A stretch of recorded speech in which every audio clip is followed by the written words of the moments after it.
Yo, what is up guys? It's the Goblin and welcome back to another Fortnite Battle Royale video. In today's video, we're going to be talking about the Season 8 Week 2 challenges that have been leaked, what they are, what to expect, and how to complete each and every single one of these when these challenges are released, of course, on this Thursday. So if you guys could drop a like on this video, I would very much appreciate that. Smash that like button to go for 1,500 likes. That would be absolutely amazing. Subscribe to the channel if you guys are new, and of course, hit that bell to be notified whenever I post a new video. I keep you guys updated on everything you need to know about Fortnite and tips and tricks and a lot of stuff like that. More tips and tricks videos coming in the very near future. So let's get right into this and talk about this now. Basically, these challenges were leaked by data miners who can go into the files and find what actually the challenges are going to be before they are officially released in the game. However, these are subject to change, and depending on the scenario, a lot of the time none of the challenges will change. Sometimes maybe one or two of them will, just depending, because these don't come out officially until Thursday. So anytime up until then,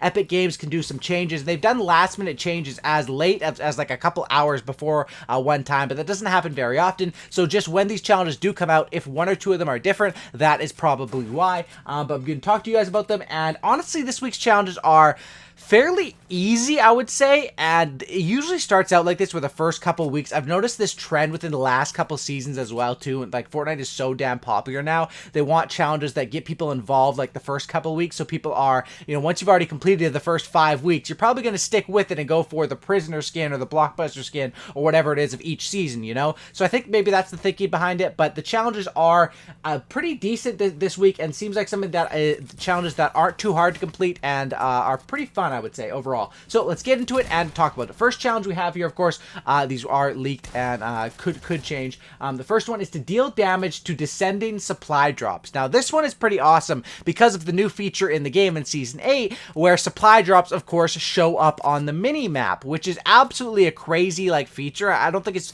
I don't know if people are talking about it enough. I really haven't heard too much about it, but it's because when there's so many different changes and there's so much stuff to talk about, that is one thing that may seem minor, but it's pretty huge, especially in game situations where, of course, you get 50 health or shield for kills now, but are some times where you really need like a chug jug or a 50 pot or something to get lucky, some minis, maybe you need an RPG or a jump pad. You need to go for those supply drops, and that can be very helpful. But when getting into this, deal damage to descending supply drops. Now, that is the first challenge, and this one, what you're going to want to do to complete this is pay attention to the mini map and the sky, because you can basically see them pop up on the mini map before they have hit the ground, and they can be falling in from the sky still. Shooting down supply drops, honestly, is very easy. It doesn't take much more than a couple shots if you have like a gold scar or a nice assault rifle to be able to take one of these down. Then, of course, the supply drop will drop down super quick. You can then claim it, open it, and but this challenge is around dealing damage to descending supply drops. So I'm not sure how much damage you're going to have to deal.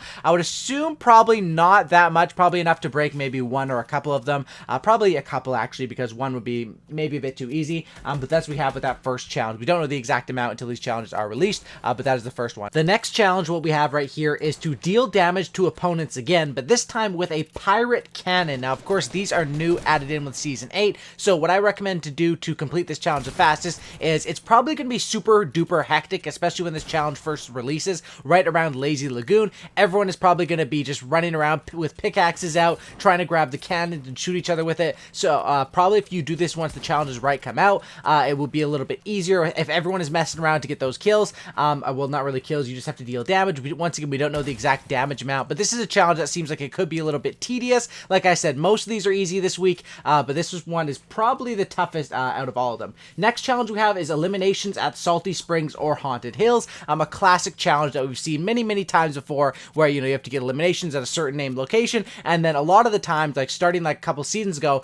and they did this with the chest ones as well, which you'll see, well, the next challenge is to do with chest for this week's, but basically when they would do it at 2 different locations. So Eliminations at Salty Springs or Haunted Hills. Honestly, I think most people are just going to be going Salty Springs for this one, because Salty Springs is always almost a hot drop. Not always a hot drop, but it's always a good drop because it's right center in the map. It's always going to be, decently, there's going to be a decent amount of people there, and there's going to be a decent amount of loot there. And then Haunted Hills if you want to do that as well. Next challenge is going to be to search a chest in different named locations in a single match. Now, once again, this is another one that's going to be fairly simple to complete. There's not too much I can give as far as tips and tricks, just that these ones are very easy. I'll give you guys a really good tip, though, for this one. So you have to search a chest in different named locations in a single match. We don't know how many, but most likely probably 3 or 5. And what I would recommend is you want to stretch out of the bus and fly out of the bus as far away as you can and glide in, and then basically visit all the named locations as far away from the bus route on the far end, the furthest stretch, because other players won't be going around there. And then you can just search a chest in each of those named locations and get this one done really, really easy. A lot of people are going to try to do this by going tilted towers or the super hot areas, but that's definitely the way to get this done, and that's my tip for that one. Next one is going to be a stage challenge to gain health. It's going to be to gain health. The first thing we have here is to gain health from apples. So basically with these stage challenges, gaining health from apples, this is one we've had in previous seasons as well. Apples are located all around the map. There's quite a few of them around Retail Row. There's quite a few of them basically in that middle area of the map, Retail Row, up towards where Tomato Temple is, and then towards more where Dusty is. Right in that circle is probably where you find the most amount of apples. I'm sure by now most people know where apples are. They're located also like all over the map, but gain health from apples, that's one thing you can do. And then stage 2 of this challenge is to gain health using medkits. So once again, pretty easy challenges that you may have to go out of your way to do the apple one, but medkits you're probably just going to get done by naturally playing. Next challenge is once again another stage challenge. Now, the thing to remember with these stage challenges, of course, is that you have to do it and then go out of the game, and then the next game you get into the next stage. So it is kind of tedious with that, but like I said, these challenges aren't really hard. They're more just like tedious this week at least.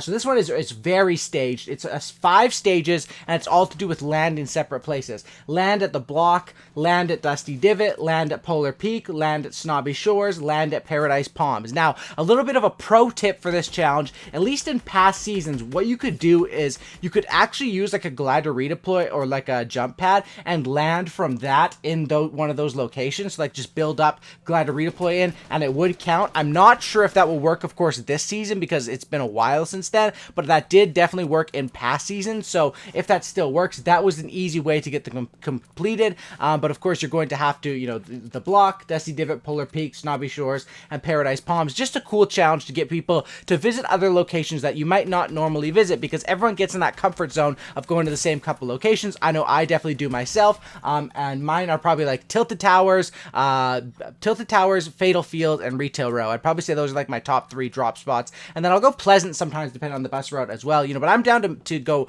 all sorts of different locations, especially with the new locations. I've been landing there a lot also this season. And then the final challenge that we have here, and this is a little bit of a more confusing one or more difficult one. It's to visit the furthest north, south, east, and west points of the island. So it's very, very interesting, and I'll show a map up on the screen, and you can see here that judging by this map, I'm guessing there's going to be some sort of a marker, or just when you run into that space, your challenge will go up. We're gonna have to wait and see till the challenges are actually out, but where those locations are going to be, the furthest north point looks to be on that left side towards the top, or on that northwest side up above Junk Junction. The furthest to the west is right by Snobby Shores, right below there. The furthest to the south is going to be over by Lucky Landing, just past there. The furthest to the east is going to be right up by the mansion by Lonely Lodge, and then the furthest to the north we already covered, of course. So that's where it's going to be, somewhere around there. We're gonna have to wait and see, but I'm guessing you're just gonna have to run into that area